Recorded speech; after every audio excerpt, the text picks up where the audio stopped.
ఇప్పుడే పర్మిషన్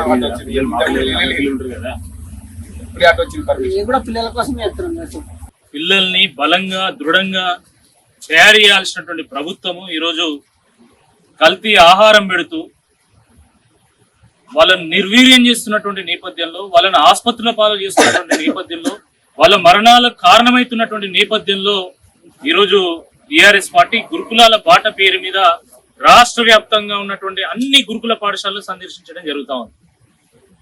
భారతదేశ చరిత్రలో ఎప్పుడూ లేని విధంగా, ఎక్కడా లేని విధంగా సుమారుగా 48 మంది చిన్నారులు గత 10 నెలల్లో చనిపోవడం జరిగింది. అయినా ప్రభుత్వానికి కనువిప్పు కావడం లేదు.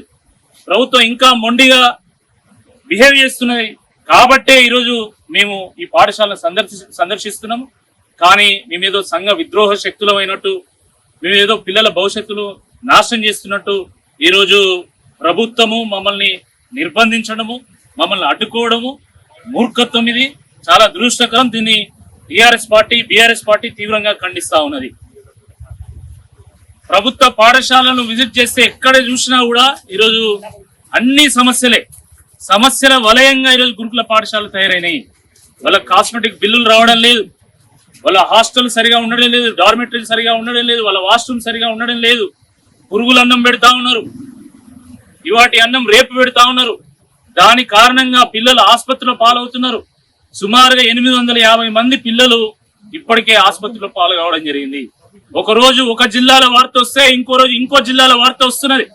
కాబట్టి ఒక బాధ్యతాయుతమైనటువంటి ఒక ప్రతిపక్షంగా ఈరోజు బీఆర్ఎస్ పార్టీ అన్ని పాఠశాలను సందర్శిస్తున్నటువంటి నేపథ్యంలో ఈరోజు మమ్మల్ని అడ్డుకోవడం, ఇది ప్రజాస్వామిక హక్కును అడ్డుకోవడమే అని చెప్పి ఈ సందర్భంగా గుర్తు చేస్తున్నాము. ప్రజాస్వామిక హక్కులను కాలరాయడమే అని చెప్పి ఈ సందర్భంగా గుర్తు చేస్తున్నాము. ప్రజాస్వామ్యంలో అధికార పార్టీకి, అధికార పక్షానికి ఎంత బాధ్యత ఉంటుందో ఒక బాధ్యతాయుతమైనటువంటి ప్రతిపక్షానికి కూడా అంతే బాధ్యత ఉంటది, అన్ని హక్కులు ఉంటాయని చెప్పి ఈ సందర్భంగా గుర్తు చేస్తున్నాం. గతంలో పాఠశాలను చాలా స్వేచ్ఛగా, స్వతంత్రంగా విజిట్ చేసేటువంటి వాళ్ళం, సమస్యలు తెలుసుకునేటువంటి వాళ్ళం. ప్రభుత్వానికి తోడ్పాటుగా మేము కూడా కొంత సహకారం అందించి ప్రభుత్వ పాఠశాలను ముందుకు తీసుకెళ్లేటువంటి ప్రయత్నం చేశాము. మరి రైట్ టు ఎడ్యుకేషన్ యాక్ట్ లో కూడా కమ్యూనిటీ పార్టిసిపేషన్ అనేది ఒక కీలకమైనటువంటి అంశంగా చేర్చడం జరిగింది. కానీ ఈరోజు ఆ విద్యా హక్కు చట్టానికి తూట్లు పొడుస్తూ ఈరోజు కాంగ్రెస్ ప్రభుత్వం వ్యవహరించడం చాలా దుర్మార్గం. ఇది తప్పకుండా ఖండించాల్సినటువంటి అవసరం ఉంది. ఒకవైపు ఆర్ఎస్ ప్రవీణ్ కుమార్ గారు గాని ఎంతో ఉన్నతమైనటువంటి విద్యావంతులు బీఆర్ఎస్ పార్టీ నుంచి ప్రతి పాఠశాలను విజిట్ చేసి వాళ్ళకు సూచనలు ఇచ్చేటువంటి ప్రయత్నం చేస్తా ఉన్నాం. మా వంతుగా మేము అక్కడ బ్లాంకెట్లు ఇచ్చేటువంటి ప్రయత్నం.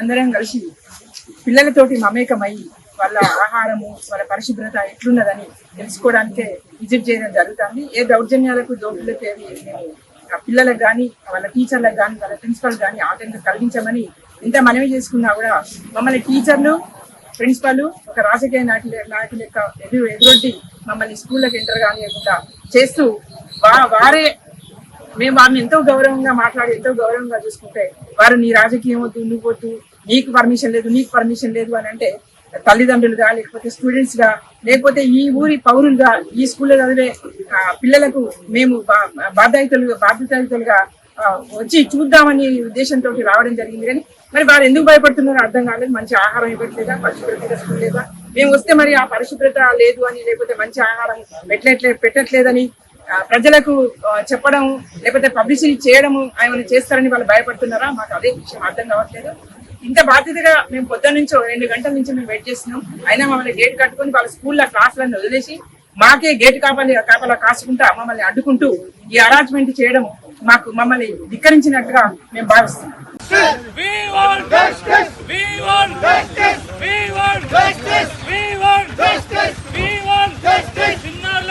కారణమైన కాంగ్రెస్ ప్రభుత్వ వైఖరి, పోలీసులను అడ్డం పెట్టుకుని టీఆర్ఎస్ పార్టీ నాయకులు అడ్డుకుంటున్న కాంగ్రెస్ వైఖరి.